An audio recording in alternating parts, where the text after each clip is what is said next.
জয়গুরু। আদ্যজনের কথা কালকে যতদূর পড়েছিলাম তারপর থেকে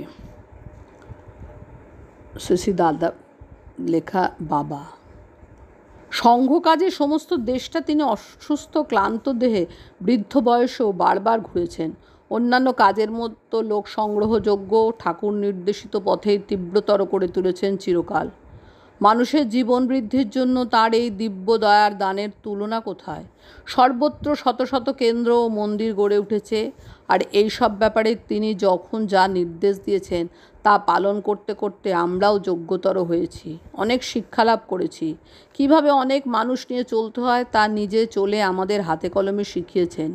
তার দেহরেক্ষার এত বছর পরে আজও তার প্রেরণা এবং আদেশই তো আমাদের এই কর্মযজ্ঞে নিয়োজিত করে রেখেছে। আজও তিনি সৃষ্টির আনন্দে দয়াল ঠাকুরের প্রতিষ্ঠার দিব্য অভিযান অভ্রান্তভাবে চালিত করেছেন।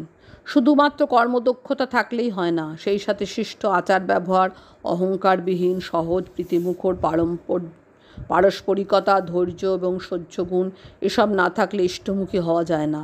অত্যন্ত সহজভাবে আমার কৃত এক অসঙ্গত আচরণ কিভাবে বাবা সংশোধন করেন তারই কাহিনী। ঘটনা 1945 সালের। বাড়ি ফিরছি। বাড়ির কাছে আসার সময় কয়েকজনের সাথে দেখা, যদিও তাদের সাথে তুই কথা বলি তারা আমার চাইতে বয়সে অনেকটাই বড়। হঠাৎ ওদের মধ্যে একজন আমারও কোনো গুরুজন সম্বন্ধে অশালীন উক্তি করলো।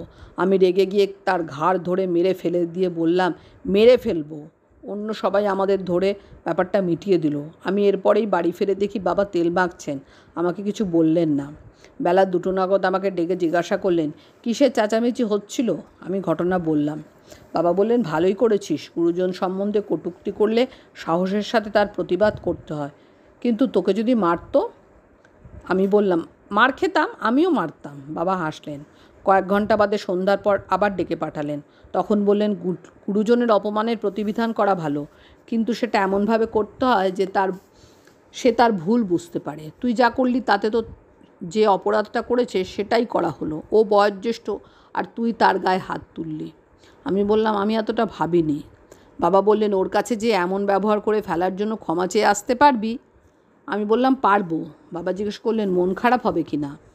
আমি হবে না বলায় বললেন, তাহলে ক্ষমাই চেয়ে আয়। তবে ওকে বলিস, ওর কথায় তোর মনে খুব লেগেছে, তাই ঝোঁকের মাথায় এমন আচরণ করেছিস, আর এভাবে না বলতে অনুরোধ করিস। আমি সাথে সাথে যেয়ে ক্ষমা চাইলাম। সে আমার কথায় লজ্জা পেয়ে এবং খুশি হয়ে আমায় জড়িয়ে ধরল। বিদ্বেষের রেশ একটুও থাকলো না, আমাদের প্রীতির সম্পর্ক বজায় থাকলো। আমার প্রতিবাদ করা এবং তাকে লজ্জিত করে ভুল স্বীকার করানো সবই হলো। আমিও শিখলাম অমন অবস্থায় কী করে ঘটনা নিয়ন্ত্রণ করতে হয়। প্রথমেই যে এভাবে করা আমার মাথায় আসেনি, তার কারণ আত্মকেন্দ্রিক অহংকার এবং দরদের অভাব। তাই তার ভুলের প্রতিবাদ করতে যেয়ে অমনভাবে একটি অন্যায় করে ফেলেছিলাম। সবারই অন্তরে প্রত্যাশা থাকে অপরের কাছে সহানুভূতি, সম্মান, অপরের মনে নিজের জন্য বিশেষ মর্যাদার আসন। কিন্তু বাবার কাছেই শিখেছি, সহানুভূতি না দেখালে সেটা পাওয়া যায় না। অন্যকে সম্মান করতে জানলে তবেই সম্মান লাভ করা যায়। প্রত্যেকটি মানুষের জন্য যার মনে বিশেষ আসন আছে, সেই শুধু অন্যের মনে স্থান পেতে পারে। প্রতিটি মানুষকে সম্মান দিয়ে কথা বলা, তা সে যেই হোক না কেন, এটা না দেখলে তিনি দুঃখিত হতেন। সাধারণত কুলি, মিস্ত্রি, দোকানদার বা যেই হোক না কেন, তার সাথে তুই বলার সম্বন্ধ না থাকলে সবসময় আপনি বলে সম্বোধন করতেন। আমাদেরও এইভাবে কথা বলতেই শিখিয়েছেন ছোটবেলা হতে। অবশ্যই এর মানে এই নয় যে আমি দাবি করছি আমার চলন চরিত্রে পারফেকশন এসেছে। নিজের অকিঞ্চিৎকরতা সম্বন্ধে জ্ঞান আমার চাইতে কার বেশি থাকতে পারে। নিজের লিমিটেশন বুঝি, কিন্তু সেই সাথে এও বুঝি যা হয়েছি তা বাবার দয়াতেই। তিনি দয়া না করলে এটুকুও হয়ে ওঠাও আমার ভাগ্যে ঘটে উঠত না। ঠাকুরকে ভালোবাসার সাধনা করা তো দূর কথা, তাকে অনুভব করার যোগ্যতাও করতাম কিনা সেটাই ভাবার বিষয়। কথাটা কেবলমাত্র আমার নয়, আমার মতো আরও অনেক নগণ্য মানুষ যারা তাঁর দয়া পেয়ে কৃতার্থ হয়েছে, এই সব অতি সাধারণ পরম ভাগ্যশালী মানুষের মনের কথা। তাঁর দয়ায় আমাদের মনে ঠাকুরের আসন চিরস্থায়ী হয়ে প্রতিষ্ঠিত হয়েছে।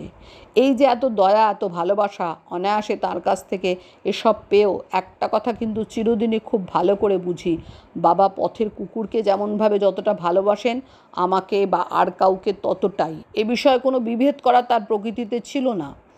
শুধু যার জন্য যেমন করে যা যা করা উচিত বা যেমন অভিব্যক্তি থাকা উচিত তা বজায় রাখতেন। বাবা সারা জীবন মানুষ নিয়ে চলেছেন। কী করলে তারা আরও ভালো থাকবে, তাদের জীবন সহজ হবে, আনন্দমুখর হবে, এই ছিল তাঁর চিরদিনের লক্ষ্য। কত যক্ষা রোগাক্রান্ত মানুষকে বাড়িতে আশ্রয় দিয়ে চিকিৎসা করিয়ে রোগমুক্ত করেছেন তার ইয়ত্তা নেই। কত পাগলকে ভালো করেছেন, চোরকে স্বাভাবিক করেছেন, সমস্ত জীবন ধরে মানুষের সব অসহায়তা থেকে মুক্ত করে তাকে জীবনে প্রতিষ্ঠা করাই তার নিত্যকর্ম ছিল। ইতিপূর্বে এর উল্লেখ অন্যত্র করেছি। ঠাকুরবাড়ির পশুশালায় অনেক পশু পাখি ছিল। পায়ের শব্দ শুনলেই হাঁসগুলো প্যাক প্যাক করে তার দিকে ছুটে যেত, হরিণগুলো দৌড়ে কাছে আসতো, পাখিগুলো ডাকাটাকি শুরু করতো, এমনকি সজারুগুলো গর্ত থেকে বাইরে আসতো। উল্লুক ভাল্লুকগুলো তার পায়ের শব্দ শুনলেই খুশিতে লাফালাফি শুরু করতো, তার কাছে আসার জন্য রেলিংয়ের কাছে চলে আসতো। প্রাণের ভালোবাসা দিয়ে এদের তিনি বশ করে রেখেছিলেন। রুগ্ন অথবা মানুষের দ্বারা আহত পথের কুকুর তার বাড়ির ঢোকার পথে ইদারার তলায় বাঁধানো অঙ্গনে বসে থাকত। চোখে পড়া মাত্র বাবা তাদের চিকিৎসার এবং খাবার দেওয়ার ব্যবস্থা করতেন। যতদিন না সুস্থ হতো ওরা বাড়িতেই থাকতো, সুস্থ হলে আবার চলে যেত। আজ এতটাই। জয় গুরু।